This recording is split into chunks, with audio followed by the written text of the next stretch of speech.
Hello there, my name is Mr. Smardonkey. Welcome to another episode of Weapons of the Wasteland. So once again, thank you all very much for voting on which gun you'd like to see me use next. .44 pistol won by quite a large margin, so that's the gun we'll be looking at today. So as always, I will start off by showing you guys the sights and scopes available for the weapon. So first of all, we have the standard sights, which I actually quite like. They're not bad at all. I do like these ones. Of course, I do appreciate the reflex sight a little more. There's only one reflex sight available as a circle. As standard basically, so there's no dot reflex sights available for the .44 pistol. Then we have a scope, a regular short scope, and then we have a recon, and there's only one range available for this, so for the regular scope as well, and then for the recon one there's also only one range available. So as always, before we can start upgrading the weapons, we'll have to have a look at what the base pistol does. So I actually really enjoyed using any form of this pistol. Even the unupgraded version was really strong. Just the damage it does is very good. I have not actually used this pistol in my Let's Play yet, just because I have not been able to find any ammo, which is definitely something to say for this gun. It's a lot of fun, it's extremely strong, but the ammo is also extremely scarce. It's very difficult to come by, basically. But you can see, basically, we can about 2-shot every enemy here, except for the super mutants, of course. The raiders go down in 2 shots in the chest, 1 shot in the head, which is definitely noticeable, are very useful anyway. Like, it's an important thing to know that you can shoot them once in the head and they'll die, even if you don't have a crit on them or anything. VATS is also one thing that's very interesting with this weapon. I haven't even gone over the stats yet. So 48 damage, 6 fire rate, 119 range, and 66 actually. VATS is really important, or really interesting, because we actually get more shots the further we get on into the weapons, which is quite interesting indeed.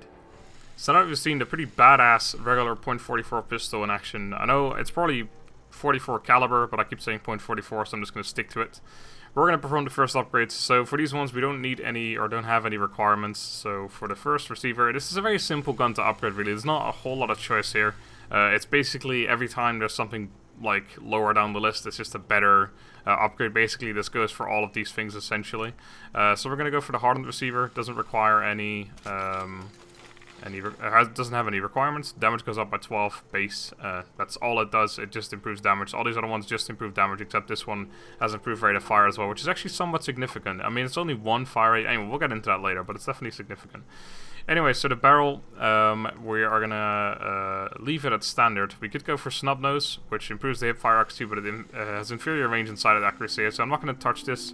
I'm gonna stick to the standard barrel. I think it's just not really worth it having better hip fire. The gun already has pretty good hip fire standard actually, which is quite surprising. Like, you can actually hip fire this gun at a pretty reliable rate, basically. I mean, not like when an enemy is like 100 feet away from you, but still, like, it's very good at close range hip fire accuracy, or hip fire shooting. Anyway, so we're going to leave it at the standard barrel. The grip, we're going to go to the comfort grip. So again, this is one of those where you can there's really no reason not to go for the comfort grip. It increases the accuracy and improves the hip fire accuracy as well, and the recoil, which is not too important because it is a one shot. Like, it takes a while before the second shot pops up anyway, so it's not too important, I think, but yeah.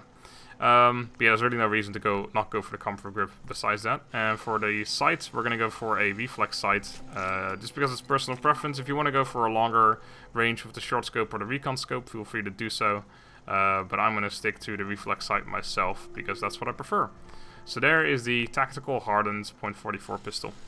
So now that we've done some upgrades, it's time to look at the tactical Hardened .44 pistol in the field. So as you can see, damage 60, it's gone up from 48, so as I'll say, and as I've said already, it goes up 12 damage every time we level up once, essentially. Like, every time we go up one of the receiver upgrades. 6 fire rate's still the same, 119 range is still the same. 73 accuracy's gone up a little bit because of the scope as well, or the sight even. So as much as I do like the standard sight on this weapon, it's actually a very good one. Like, out of all the standard sights, I think this is one of my favorites. I do, of course, prefer the reflex sight. It just makes it a little more easy to hit the headshots. Just generally makes it a little more easy to shoot things. But you can see now we actually get more shots than we did on the last with the last pistol when we went into VATS, and we actually managed to take him out as well. Second shot's always the critical, as I've explained before, but just in case you haven't seen any previous episodes. So now we've seen the tactical hardened .44 pistol in action. It's time to do some more upgrades. So now we're going to need requirements. The requirements for this gun are gun at rank 3. So we're going to go for a powerful receiver. Again, just ups the damage by another 12. It's basically an upgrade of 12 every single time. For the barrel, we can now go for the bull barrel, because that also unlocks the gun at rank 3. So this just improves the hip fire accuracy.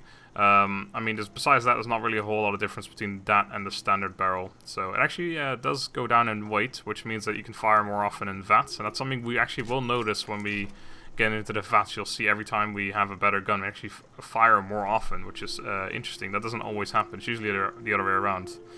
For the grip, we're going to go for the comfort grip, because why not? And for the sights, we're going to go for the reflex sight once again. I'm going to go for the reflex sight on all of these, but if you want to go for a short scope or a recon scope, it's not as bad as I thought it would be. Like, normally with a pistol, I'm like, oh, it's terrible, don't go for a scope on a pistol, because it's a close range weapon. Why would you put a scope on a close range weapon? But with this pistol, you can actually sort of snipe enemies, so it's not a bad idea to go for the scopes on this. But I'm still not doing it, but I definitely can't say that it's a bad thing. Anyway, that's the tactical powerful .44 pistol.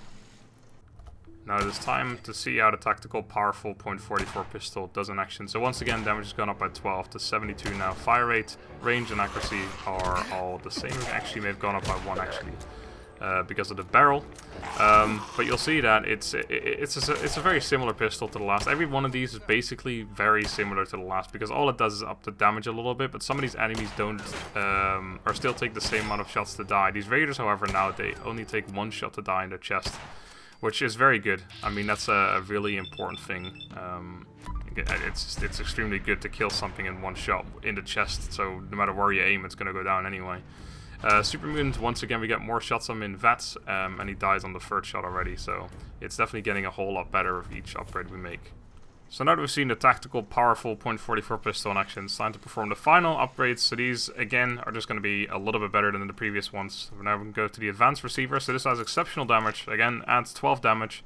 However, the fire rate goes up a little bit as well, and it's definitely noticeable. You'll see it in the comparison, it's easiest to compare, like when we do all the 4 guns together, because then you actually see that this gun does fire a little bit faster than the other guns. It just comes back a little quicker. We're going to go for the bull barrel once again, because, yeah, I mean, all these other upgrades are going to be the same. Bull barrel, comfort grip, because it's all just the best stuff. This is a very simple gun to upgrade. There's really not a whole lot involved here, but it's definitely one of the more fun guns I've used. So anyway, that's the tactical advanced .44 pistol. And last but not least, we'll look at the tactical advanced .44 pistol. So the damage once again gone up by 12 to 84. Fire rate has gone up to 7 now, so from 6 to 7. Not a massive deal, but as I said, it is actually somewhat noticeable. You'll see it mostly in the comparison, like I said. The range and accuracy are still exactly the same. But besides that, the damage is of course the most important thing. But we were already one-shotting the raiders, for example, so you won't really see much of a difference there.